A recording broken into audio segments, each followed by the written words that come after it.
Oh. All right, so I'm record. All right, I do. How you doing? Today we're going to be talking about shodding our feet. Putting on the right pair of shoes. I'm Rodney. This is Tiffany. And we are a battle-tested couple just here trying to provide biblical principles for those as we are seeking to help you better your marriage. Before we do that, if you are new to our channel and want to know more about how to do marriage the right way, God's way, make sure you subscribe, hit that notification bell. We're going to keep putting out new material each week, and you don't want to miss it. So today we are going to jump into the pair of shoes that you put on. So continue to put on that armor of God to protect ourselves. Right. Ephesians 6:15 says, "And your feet sandaled with readiness for the gospel of peace." Yeah, so as we are thinking about the shoes, and this was standard equipment for the soldiers of that day. But today, as we address the shoes, and you think about those shoes that they had mentioned, those shoes were to kind of like help you stand firm.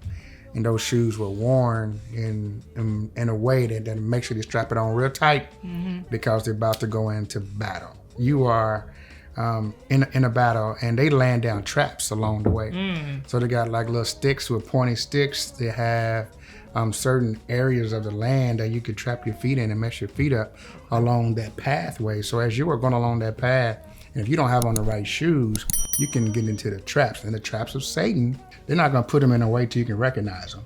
Right. So it could be those are schemes that you just don't recognize, you don't see, which we don't think it's a trap, but Satan knows it's a trap. Wow. We think it's pleasure, but Satan calls it a trap. We need to be shodding our feet with that same type of mentality, with the preparation of the gospel of peace, so that we don't fall into traps and schemes of the devil, because we know they're coming. Correct. So when we shod our feet with peace, we're not as easily provoked. Many years ago, we used to argue about the same things all the time, but now I feel like those same things that we used to argue about, we don't really trip off of anymore as much. We have a sense of peace about it. I can think about a whole list of things that you used to get so agitated with me. I mean, I probably did too. I'm about to say, don't just point it on me now. I probably did too. I'm sure you had some things that you wasn't peaceful about either. Yeah, I mean, a lot of things. Yeah. Before I get out of bed, I want to make sure that I have that sense of peace about myself, so that one, you can avoid a lot of unnecessary arguments.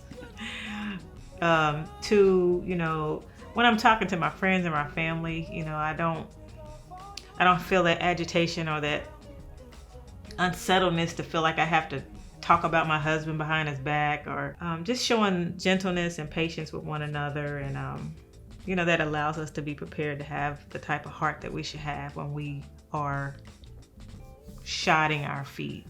And the gospel is the most important part of all of this, because the gospel is how and why we are all saved. And if we don't spend time learning what the gospel is, the true gospel of Jesus Christ, we're not going to have that peace. All right. These days, I'm much more chill. Yes, you are chill. So I hope you enjoyed this today. Comment in the comment section today. We just want to know how we can pray for you today. What are some areas in your marriage that you need more peace in?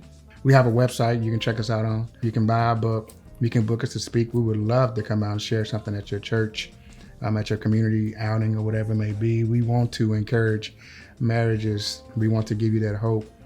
And if you just want to make a donation to us, we would love all that too, because your donation will definitely help us bless many more marriages across this nation. So we thank you for coming out today, and don't forget, the battle continues.